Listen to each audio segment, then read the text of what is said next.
It's Wednesday. There's a lot of cool news to talk about. There's some new comments out there by George Lucas referring to what he would have done in episodes 7, 8, and 9. I know everyone will be really interested to get into that. I want to go over this AT&T merger thing again. Like, what is happening with this thing? What does it mean for everybody? We're going to touch on that. And I also want to talk about James Wan's Aquaman. We should be getting a trailer for that movie very soon. People at DC are talking about it. Apparently, the movie is really dope, so I want to get into that. This is the Nerdy News Rundown, your daily dose for nerdy news. Let's get you filled in.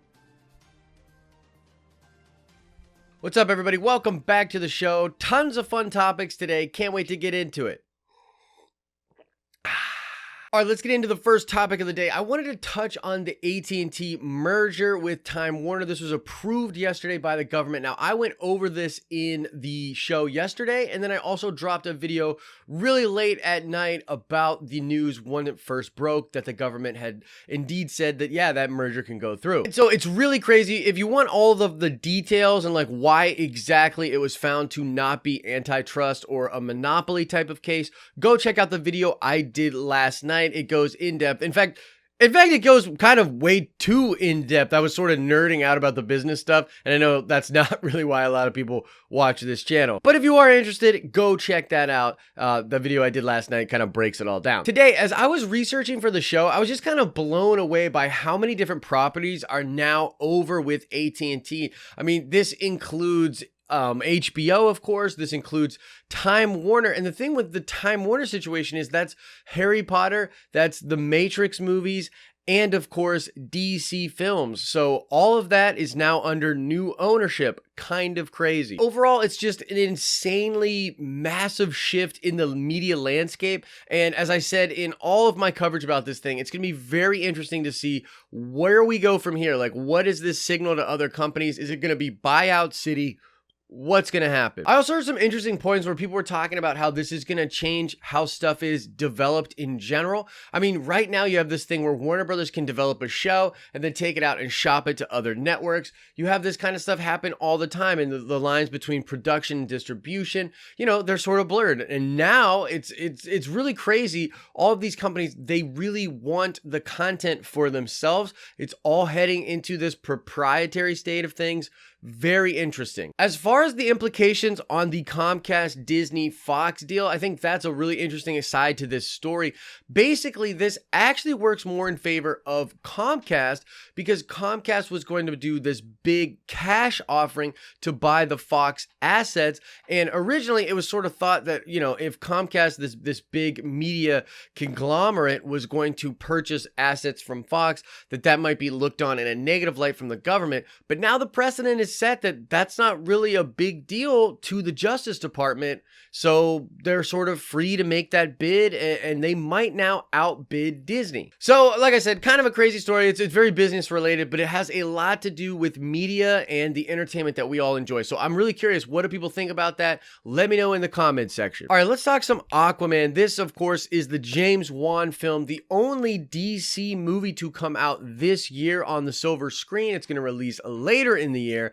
And we have had very little information about the movie, and we do not have a trailer or any promotional stuff up until this point. Big rumors online that we will be getting an Aquaman trailer, and honestly, the talk and the buzz for Aquaman is very positive. People at Warner Brothers are saying that it's in triumph of a film. It's going to set the tone right for the future of DC films. It's apparently a beautiful mix between sort of horror and darker tones and much lighter, sort of poppy, bombastic fight scenes. Everyone's really praising the underwater shots and how that all goes down, the technology behind that, and apparently the way that it looks is sort of state of the art. It's never really been done like this before. All the test screenings and everything that they've done for the film are very positive. People are pretty excited for it. Now, overall, my opinion here is that I'm a big believer in James Wan. I think he's a great filmmaker, a great producer, just a great creative force. I'm really excited that, like, at the time when all of these other directors like Fumawatu was on Flashpoint and all these different things, everybody sort of fell away from that and sort of chaos all around DC films. But James Wan was the one guy who stayed. James Wan was the one guy that had a vision for his film and was like, no, I'm sort of going to bullheadedly be relentlessly attached to this film getting done.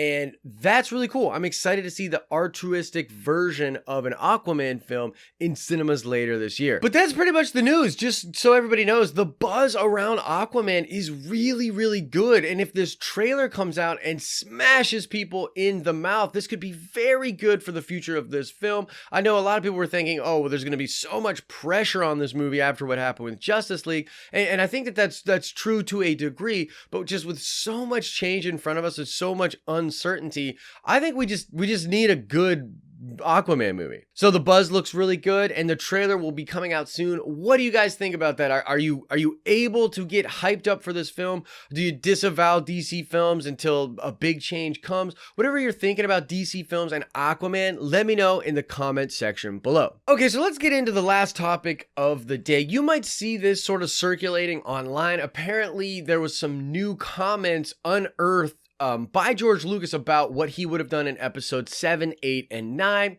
Apparently this comes from some kind of an interview that he did with James Cameron. You know, those two guys are really good friends. They're like Hollywood elitist. And so they meet behind closed doors probably quite often and talk crap on Disney Star Wars or, you know, all of these different things that are going on. But in these comments, George Lucas talks about how he was going to take the story to a microbiotic place. He talked about beings that operate in a different way than we do. And he called them the Whills, and they would be fueling off of the Force. That's the place that he wanted to take the story, although he does go on to say that fans probably would have hated it just like they hated the Phantom Menace and all of the midi-chlorian stuff. Now, I'm a big fan of the Whills and obviously a big fan of George in general, but I don't really know how that would have been received. And so I think that the tendency is whenever George brings something up, or just given the state of Star Wars fandom right now, fans are really likely to say, well,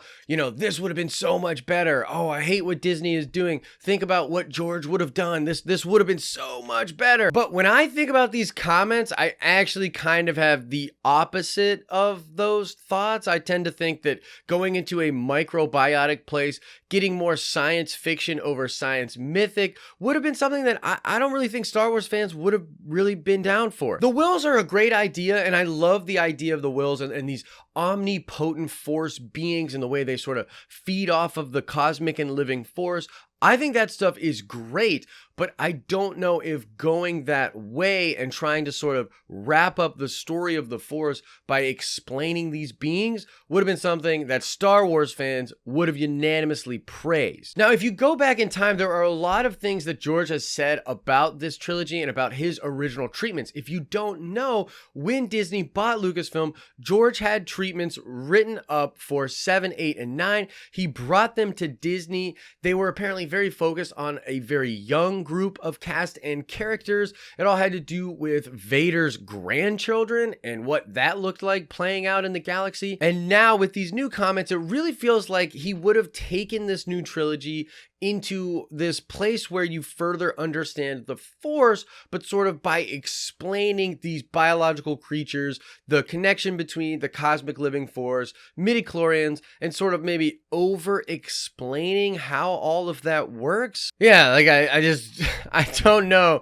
how fans would have liked that. I mean, I think George is spot on. He says later in these comments that like people would have absolutely hated that, just like they hated the Phantom Menace, but he almost didn't really care, right? He just wanted to tell his story. And, you know, there's a lot that I respect about that, but I think the reality is, man, I don't really think fans would be down. And what's weird too is we heard that Disney kept saying that they wanted to make a movie or a series of movies for the fans. When they looked at the Lucas treatments, they were like, look, I get what you're doing here, but we want to make movies for the fans. And I think JJ's whole idea of sort of leaning on the mystic elements and a lot of mystery in general, you know, with The Force Awakens and focusing on that feeling and aesthetics, I think that's the general direction that Star Wars should have gone in. And so this one I'm going to kind of give to Disney Star Wars, right? I'm actually going to say that, yeah, the way they took it is a better, more acceptable way. And even with The Last Jedi and with the backlash and the divide from that film,